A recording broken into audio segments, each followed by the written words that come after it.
A Fight for Justice, a True Public Protector Experience, the 27th of August, 2025. Forward. This report is more than a timeline of bureaucratic negligence. It is a record of resistance against a system that is failing its people. For over a year, Deborah tried to sound the alarm on irregularities at Steve Tshwete Local Municipality. She followed the rules. She filed complaints. She submitted evidence. She reached out to every avenue of supposed accountability: AfriForum, the Department of Cooperative Governance and Traditional Affairs, the National Anti-Corruption Hotline, and finally, the Office of the Public Protector. Each time she was met with silence, indifference, or excuses. Deborah also reported on her efforts in a YouTube video titled A Fight for Justice. David versus Middelburg, Steve Tshwete Local Municipality, published on 28 May 2024. 10 months after the Public Protector took up the matter, what should have been a straightforward investigation into delayed municipal credit refunds turned into a revealing case study of systemic failure. Evidence was ignored. Procedures kept changing. The whistleblower became the suspect. And throughout it all, the municipality continued operating without consequence, as if accountability were optional. This isn't just about one resident or one municipality. It's about a pattern of protectionism and institutional decay where those in power shield each other while the public pays the price. When a watchdog designed to serve the people begins serving the bureaucracy instead, the public is left defenseless.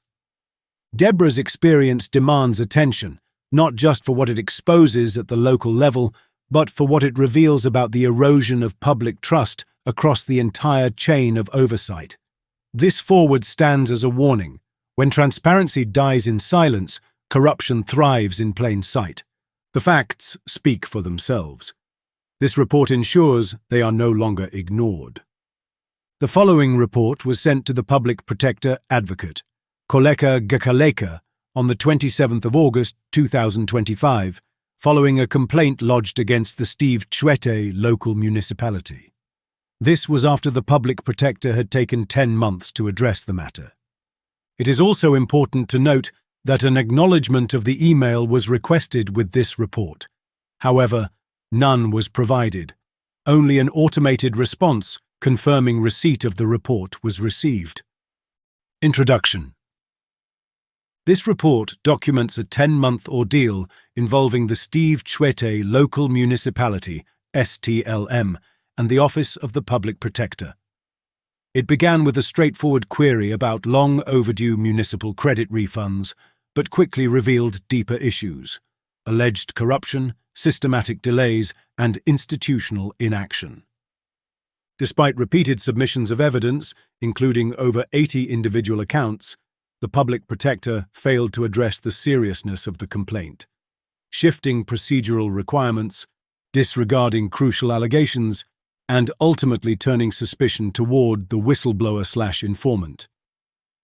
This report sets out the full timeline, interactions, and unresolved issues, raising critical questions about accountability, transparency, and the Public Protector's constitutional mandate to serve the public without fear or favor. Background. On 27 May 2024, we visited the Steve Tshwete Local Municipality, STLM, for the third time to inquire about the refund status of 2 accounts, one of which had a credit refund overdue by more than 15 months. On this occasion, we were informed that STLM had changed its procedure to refund attorneys directly rather than refunding the clients, although the clients made the 4-month advance payments directly to STLM. We were also advised that a water consumption transfer would need to be processed for the second account. Although STLM claimed, what appeared to be a delaying tactic, that they had never received any correspondence from the attorneys confirming that the properties had been registered months earlier, these documents were once again emailed to the clearance office of STLM. In addition, The water consumption transfer papers were handed in to finalize all outstanding requirements demanded by STLM in order for the refunds to be paid. In June 2024, we visited STLM again. During this visit, we were informed that the major backlog in processing refunds was due to the dismissal of the then Chief Financial Officer, CFO, and other accounts personnel who had allegedly transferred municipal funds to themselves. An email was sent to Minister Velenkosini Hlabisa on the 11th of September 2024, requesting an investigation into the alleged misconduct and/or corruption at the Steve Tshwete Local Municipality, STLM, since the behavior affects all the people of Middelburg. No response or acknowledgement was received from his office. Attached, Annexure B. Note that Annexure B was submitted with the original complaint dated 31st October 2024, Annexure A. The same email was sent to the National Anti-Corruption Hotline, NACH, on the 12th of September 2024. No response or acknowledgement was received from NACH. Attached Annexure B. Note that Annexure B was submitted with the original complaint dated 31st October 2024, Annexure A. The same complaint was then sent to the Consumer Goods and Services Ombudsman, CGSO, on 28th of October 2024, who then advised to open a case at the Public Protector. Attached Annexure B. Note that Annexure B was submitted with the original complaint dated 31st October 2024, Annexure A. Case CMS 23422/2024 was opened against STLM with the Public Protector on 31st October 2024 for withholding funds, credit due on clients' accounts, where STLM is retaining these funds from the majority of residents for months or even years. Attached Annexure A. In this complaint, it was highlighted that the CFO and other accounts personnel were dismissed due to payments they made to themselves during the timeframe 2023/2024, which might be directly linked to the reason residents of Middelburg cannot access their credits. The complaint also highlighted the following: delaying tactics by STLM, where a water consumption charge as low as about 20 Rand per month, meant to be transferred to another account, is cited as the reason why a credit of over 45,000 Rand cannot be refunded. Suspicious deposit adjustments are applied when water/rates are transferred from one account to another. A complete lack of customer care to address any issues or concerns. In this complaint, it was made explicitly clear that the matter is intended to benefit all residents of Middelburg, as knowledge of the alleged corruption affects the community as a whole. Although only 2 accounts were originally provided as evidence, the issue extends far beyond these cases. The Public Protector then specifically requested additional accounts to verify the extent of the problem. On the 20th of November 2024, a further 53 outstanding accounts were submitted to the Public Protector, totaling over 700,000 Rand in outstanding credits, 85% of which came from a single attorney of about 10 law firms in the town. A timeline over 10 months. The following communication occurred with the Public Protector 31st October 2024. A case against STLM was opened with the Public Protector on behalf of all residents of Middelburg, Mpumalanga. 14 November 2024. Email request from the Public Protector. We request to be provided with the details of other residents alleged to have still waiting for account credit refunds from the municipality, including their account numbers and the amounts owed in a form of statements of accounts. You are kindly requested to provide your response to the Public Protector on or before the 21st of November 2024 for us to commence with the investigation. 20 November 2024. Email from the complainant, Annexures A, was submitted with at least 45 people who have been waiting for their refunds since 2022, totaling about 700,000 rand in credits, which is overdue. This was only from the books of one attorney. Annexure B was also submitted, containing 8 properties, some of which are already 5 years late. 14 January 2025. Email from the complainant, a follow-up on the case, as no email acknowledgement was received from the Public Protector for the 53 accounts submitted on the 20th of November 2024. 28th January 2025. Email from the complainant, a further follow-up regarding the lack of response to the emails sent on 20th November 2024 and 14th January 2025.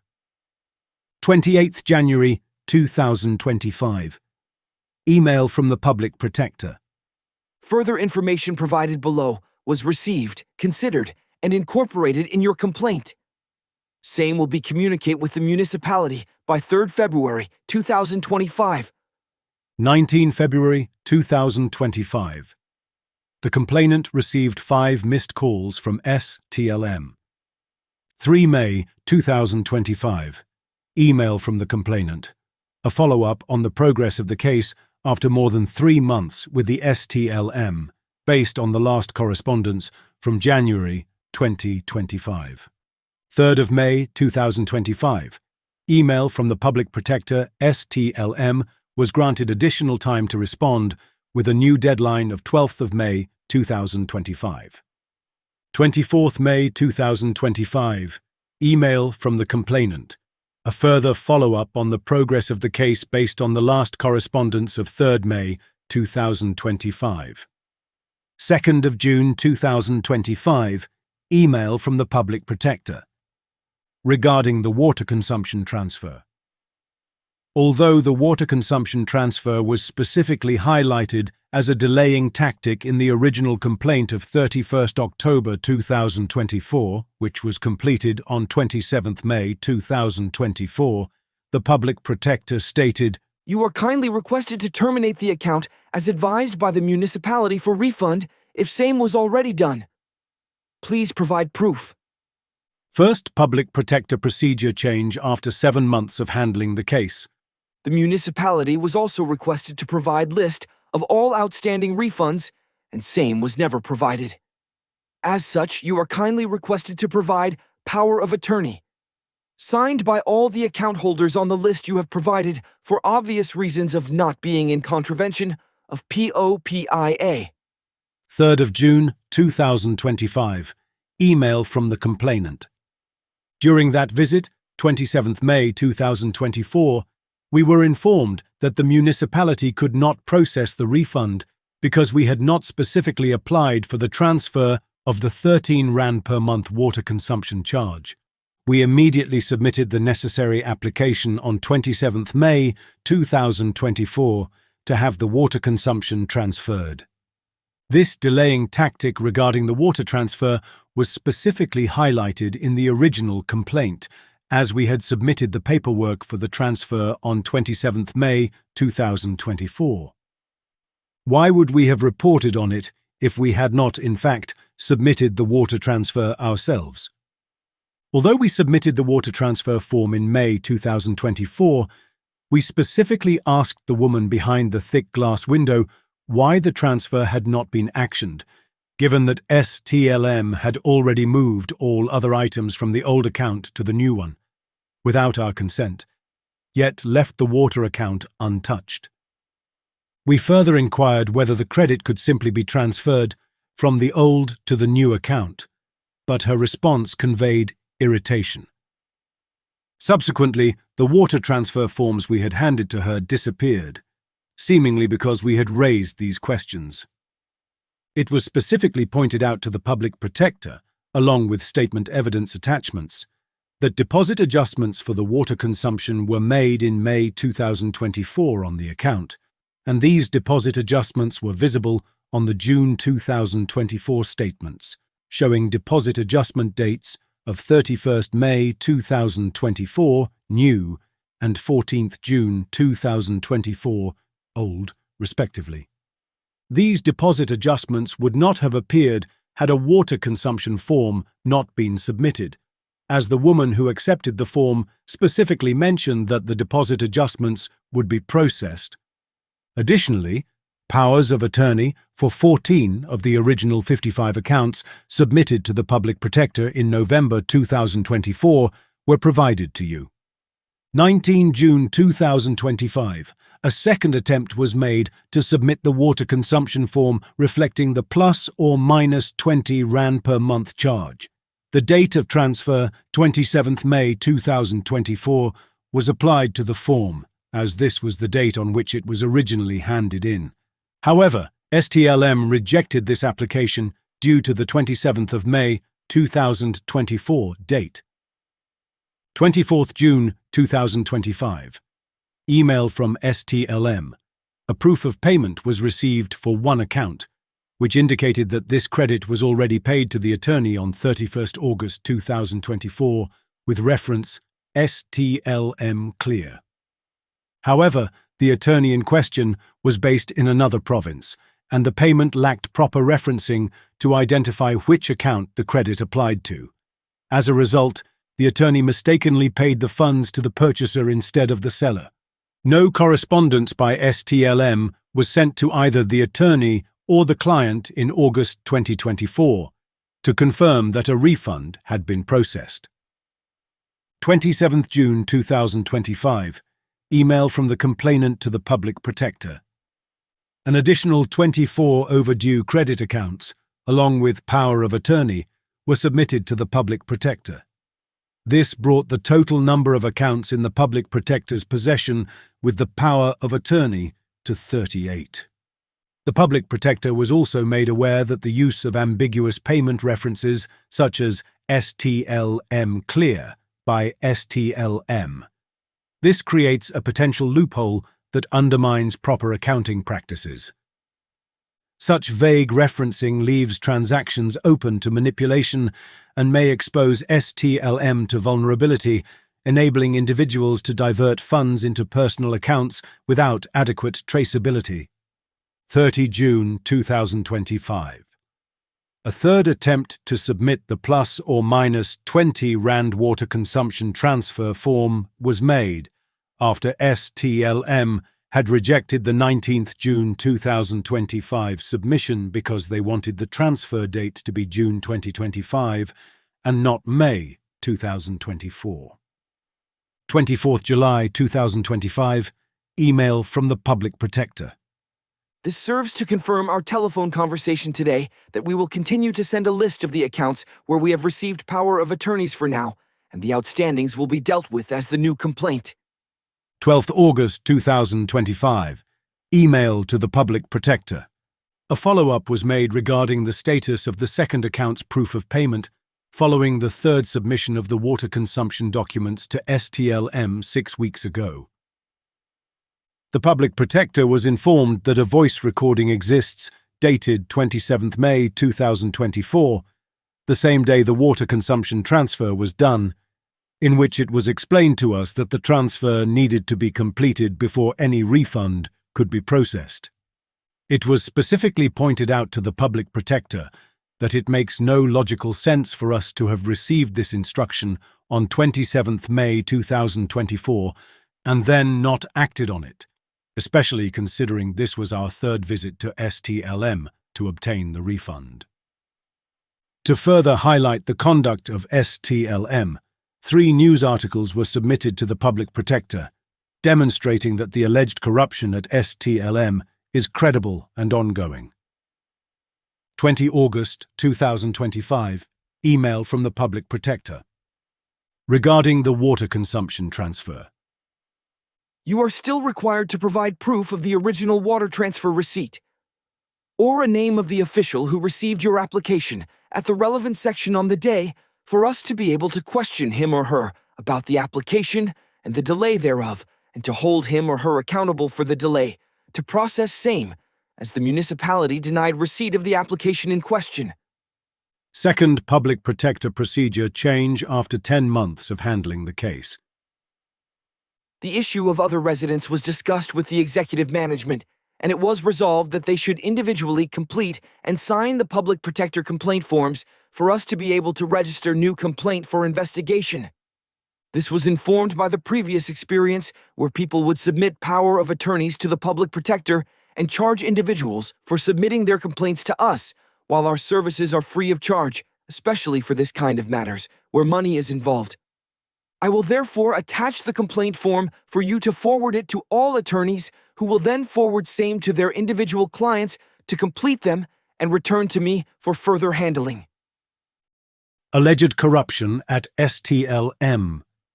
You may also complete one if you wish to report corruption at the municipality, as per the below articles. Proof of payment on the second account. We will make follow-up with the municipality tomorrow on how far they are with the processing of refunds and revert in due course. Observations. The following observations were made regarding the public protector's handling of this case. With regard to the manner in which the case against STLM was treated, it is noted that the seriousness of the matter was not afforded due recognition or consideration. Following the submission of the case to the public protector in October 2024, together with 55 supporting accounts of evidence, only 2 of those accounts elicited a response, and that only after a lapse of more than 7 months under the public protector's consideration. Note: after 10 months of purported investigation, the public protector has managed to produce proof of payment in respect of only 1 account. Furthermore, information regarding the dismissal of the Chief Financial Officer and other accounts personnel in 2023/2024 for misappropriation of funds was disregarded by the public protector. Such omissions demonstrate a failure to act on critical evidence directly relevant to the alleged financial misconduct. The public protector afforded STLM an extension of more than 3 months to respond to merely 2 of the accounts. Despite this, proof of payment for 1 account was only produced after 7 months, while by the 10th month, the proof for the second account remained outstanding. Such protracted delays are unreasonable, constitute a failure of administrative duty, and undermine the principles of accountability and prompt redress. Since the commencement of this case, more than 80 unique accounts have been submitted to the public protector, yet the gravity of the matter has neither been acknowledged nor addressed. This omission reflects a failure to appreciate the seriousness of the evidence placed before the office, thereby undermining the constitutional mandate to investigate and remedy maladministration. With respect to the shifting of requirements, moving the goalposts by the public protector, the following is noted. In November 2024, the public protector expressly requested further account evidence, including account numbers and amounts owed, to be provided in the form of statements. In June 2025, 7 months after the case had already been submitted, the public protector altered the requirements and demanded a power of attorney for each account. In August 2025, 10 months after submission, the procedure was altered yet again, with the public protector now insisting that each individual resident of Middelburg submit a separate complaint form to open their own case. This repeated shifting of requirements constitutes a material irregularity and should be regarded as a matter of serious concern. Such conduct creates undue delay, frustrates access to justice, and undermines the public protector's constitutional and statutory obligation to investigate, report on, and remedy maladministration in a procedurally fair and consistent manner. With regard to delays in payment arising from the water consumption transfer, a recognized delaying tactic, the following is recorded. It was expressly highlighted in the original complaint dated 31st October 2024 that STLM was utilizing the requirement to transfer water consumption as a means of delaying payments. The inclusion of this issue in the original complaint confirms our prior awareness of the matter, based on information conveyed to us on 27th May 2024. On 27th May 2024, after submission of the requisite forms, we were informed that the transfer process would take between 1 and 2 months, as this was described as the standard timeframe required by STLM to obtain an accurate water meter reading and to effect the water consumption transfer. However, upon receiving information in June 2024 regarding alleged corruption involving the Chief Financial Officer and other accounts personnel, and with more than 5 months having elapsed without any refund being effected, it became apparent why the payments were being withheld.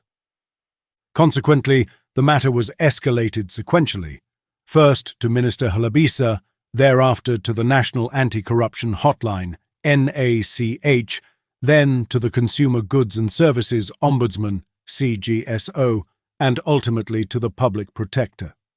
Attached hereto as Annexure B is the supporting documentation, which was already submitted with the original complaint dated 31st October 2024, Annexure A. The Public Protector subsequently requested proof that the requisite paperwork had been submitted. No receipt was issued at the time of submission, nor were we able to obtain the name of the official positioned behind the thick glass window. Nonetheless, it is self-evident that, since the deposit adjustments for water consumption were effected while we were present, the water consumption transfer process must likewise have been initiated. In support of this, deposit adjustment statements were submitted, which clearly demonstrate that the account was accessed and adjustments effected. Accordingly, rather than inquiring as to which official handled the paperwork, the Public Protector ought to have directed STLM to produce an audit trail from its system, specifically to identify when the account was accessed and what actions were taken on 27th May 2024. Such an audit trail or forensic footprint will confirm that the accounts were accessed and by whom on the 27th of May 2024 between 10:30 and 11 o'clock. With regard to the Public Protector's response to evidence supporting the case of alleged corruption, news articles were submitted as corroborating proof of the serious and widely publicized allegations against STLM, which had been brought to light by the DA. These articles were provided to reinforce both the legitimacy and urgency of the complaint. Notwithstanding this, rather than intensifying efforts to resolve the outstanding credit issues affecting 38 accounts, each of which was supported by a valid power of attorney, the Public Protector, after 10 months from the initial complaint, shifted focus. Relying on so-called previous experience, it has now been implied that the complainant might be receiving money for assisting residents, and on that basis, it has been required that each individual resident lodge a separate complaint directly. This conduct represents an unreasonable departure from the investigative mandate and constitutes a material irregularity that frustrates access to justice for affected residents. It is illogical to suggest that a complainant would first approach a minister, Labisa, thereafter the National Anti-Corruption Hotline, NACH, followed by the Consumer Goods and Services Ombudsman, CGSO, and ultimately the Public Protector, while also, in correspondence dated 20th November 2024, recommending that the Public Protector conduct a full investigation into the STLM books for all properties sold, if the complainant's true intention were merely to derive personal kickbacks for assisting other residents. Attached hereto as Annexure C is the complainant's recommendation, dated 20th November 2024, calling for a full investigation into all properties sold. It should be self-evident that there are individuals who act selflessly and in the broader public interest, motivated by a genuine pursuit of justice and truth on behalf of their community. Moreover, proof of attempts to report this conduct was submitted. Annexure B was lodged together with the original complaint dated 31st October 2024 as referenced in Annexure A. This raises a fundamental concern. Why, after the lapse of 10 months, during which further accounts were explicitly requested by your office, followed by a later request for powers of attorney, has this alleged experience only now been advanced as an issue? Such a delayed and inconsistent approach constitutes a material irregularity, undermining both procedural fairness and the credibility of the investigation. From the outset of the original submission, it was clearly stated that allegations of corruption involving the Chief Financial Officer and accounts personnel were at issue. The Public Protector was therefore made duly aware of these concerns from the beginning. Notwithstanding this, instead of pursuing these serious allegations as part of the present matter, the complainant is now being asked to initiate a new, separate corruption complaint. Such an approach fragments the investigation, delays accountability, and undermines the Public Protector's constitutional duty to investigate, report on, and remedy maladministration. Furthermore, another news article, though not previously emailed, was published on 29 May 2025. Lifestyle audits for STLM Muni managers, councillors, approved. The lifestyle audits will expose those who are allegedly using public funds for self-enrichment. According to Bruiners, residents deserve transparency and accountability from those entrusted with public spending. The once endowed municipality, with over 700 million rand in the bank, struggles nowadays with delivering the most basic services due to cash constraints. The authority is struggling to bounce back from shady financial dealings, which have resulted in the resignation of 3 top executives in forensic investigations. The municipality's former Chief Finance Officer, Motiba Mogofe, and Executive Director for Infrastructure, Regina Magata, both resigned after they were placed on cautionary suspension amid forensic investigations into financial mismanagement. If lifestyle audits are being authorized and conducted in respect of senior officials at STLM, this serves as a strong indication that the concerns raised in this case are not only valid, but of a serious nature, warranting a far more proactive response from your office.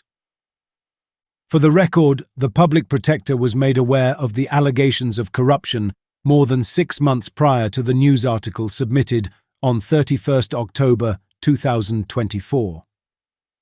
Despite this, the seriousness of the matter was disregarded and no meaningful action was taken. Such failure to act on material evidence constitutes a neglect of the Public Protector's constitutional and statutory mandate.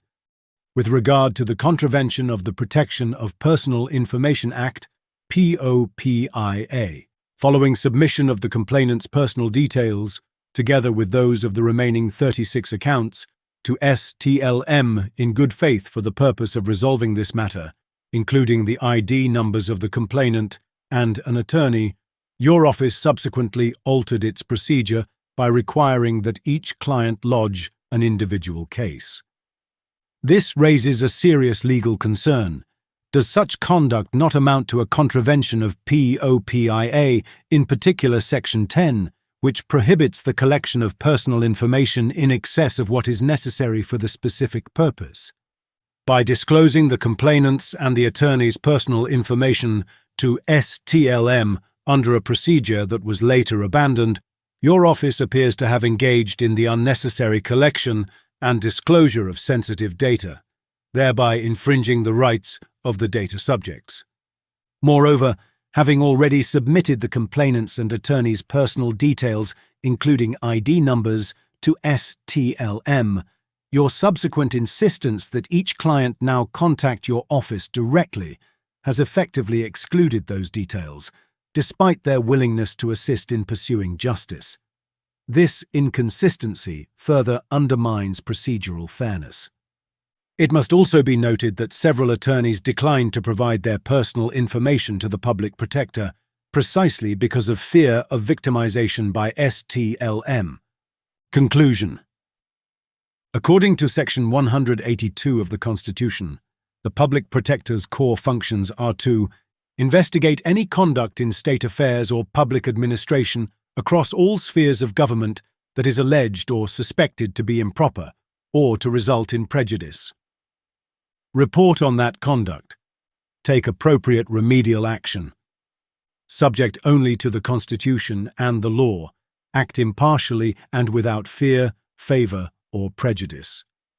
Since the commencement of this case, more than 80 unique accounts have been submitted to the public protector.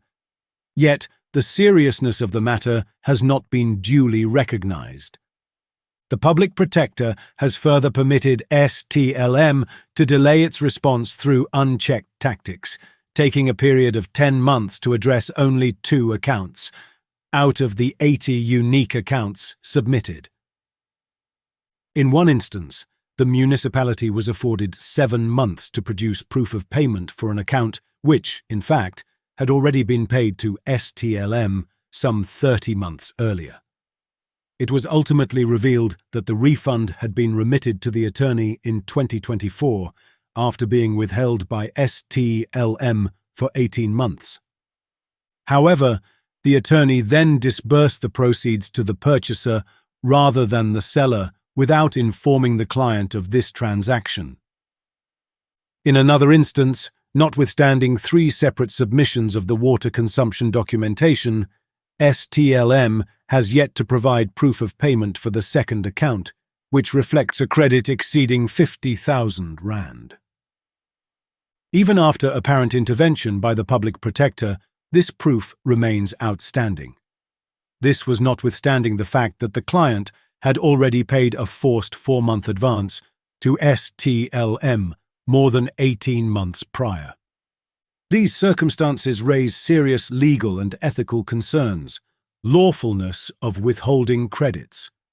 Is it lawful for a municipality to withhold credits once property ownership has legally transferred? Timeliness of refunds. Should municipalities not be held to the same standard of urgency they impose upon ratepayers, namely that overpaid credits must be processed and refunded within 30 days? Furthermore, the matter could have been resolved by a simple 15-minute site visit to read the final water meter following submission of the water consumption transfer documents.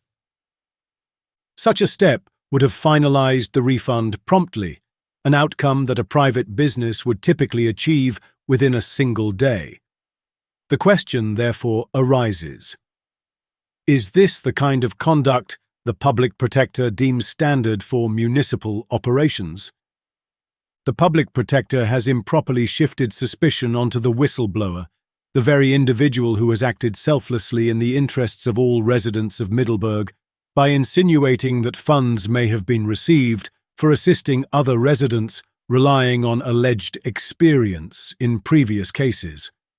This so-called experience formed no part of the communication process from the outset. On the contrary, your office repeatedly requested the submission of further evidence and additional accounts and power of attorney, thereby confirming the bona fides of the complainant's efforts. Such conduct amounts to an unreasonable and prejudicial inference, which undermines both procedural fairness and the integrity of the investigative process.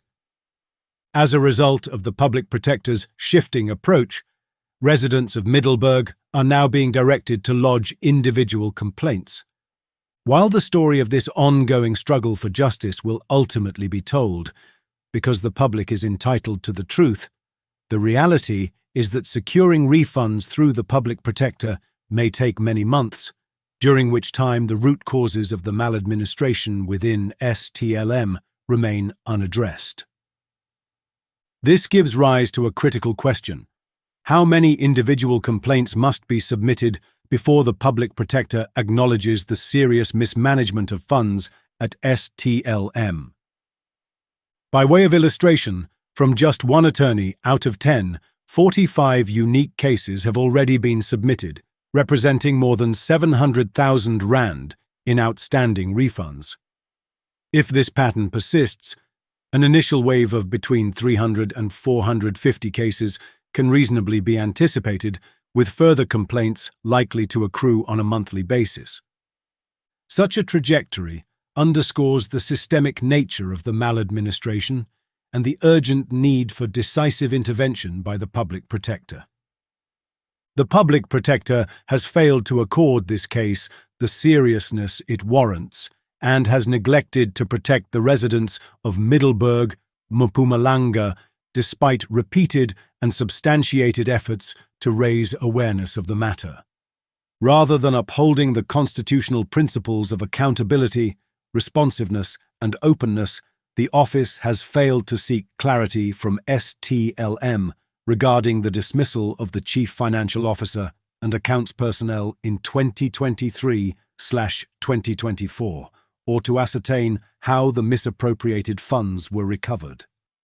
Nor has it addressed the underlying reasons for the delayed refunds which residents of Middelburg continue to endure.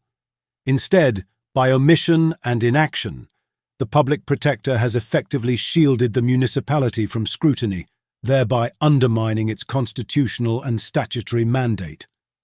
At this juncture, the residents of Middelburg are left with no effective recourse other than to hope that an authority within the public sphere will recognize the gravity of this matter and direct a comprehensive audit of the municipality's accounts, particularly in relation to properties that were sold, but where refunds were not remitted to the rightful clients, pursuant to the recommendation for a full audit investigation made on the 20th of November 2024.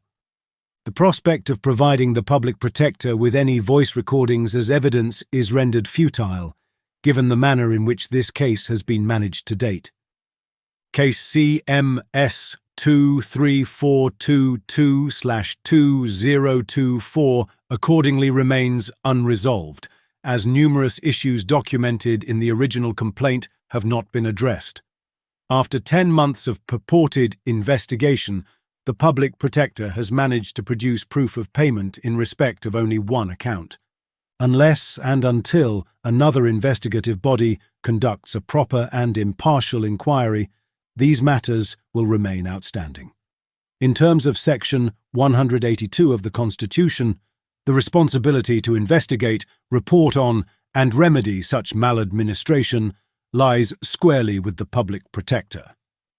In this instance, however, that responsibility has not been discharged. By both the communication of 20 August 2025 and the manner in which the case has been mishandled, your office has effectively sidelined this matter, thereby failing to fulfill its constitutional and statutory mandate. Recommendations. Although no further recommendations can be advanced to the public protector in relation to this specific case, given that 10 months have elapsed without resolution of the original complaint, the following measures are recommended to strengthen the handling of future investigations concerning the protection of the public. That the public protector communicate clearly and at the outset with complainants regarding all documentation required, including, for example, powers of attorney. Such clarity would prevent unnecessary delays, avoid procedural obstruction, and ensure that investigations proceed in a timeless and efficient manner. That the public protector refrain from requesting only the name of the official to whom documentation was handed, an approach which is inherently unreliable as it can easily be denied, and instead rely on forensic audit methods. A digital footprint does not lie. Access to and amendments within a client's account can readily be tracked and verified through an audit trail or other recognized computer forensic techniques. That where a complainant or informant provides evidence of alleged corruption, such evidence be utilized constructively to strengthen and advance the case. The public protector should not discourage or discredit the informant, particularly where the individual is acting in good faith to assist in exposing maladministration and protecting the public interest. Overall, the complainant's experience with the public protector has been deeply concerning and disappointing. The investigative process was rendered unnecessarily difficult through the repeated shifting of requirements, moving the goalposts, and immediately following the submission of news articles concerning the DA's efforts to address the alleged corruption at STLM, this case was effectively sidelined. In doing so, the public protector failed to apply the standard of excellence, diligence, and impartiality required of the office under its constitutional and statutory mandate. End of the report. After the public protector's effective sidelining of the matter, Deborah sought to engage with the DA to ascertain whether a meeting could be arranged, or alternatively, to establish direct email correspondence with the team reportedly handling the Steve Tshwete Local Municipality matter. In pursuit of this, she contacted both the DA's head office and the Middelburg branch on 2 separate occasions. Her efforts, however, were met with silence, and no substantive response was forthcoming.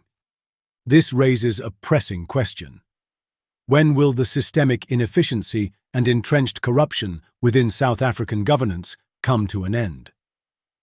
While this case concerns a single municipality, the deterioration of service delivery and accountability appears endemic across numerous municipalities and state-owned entities.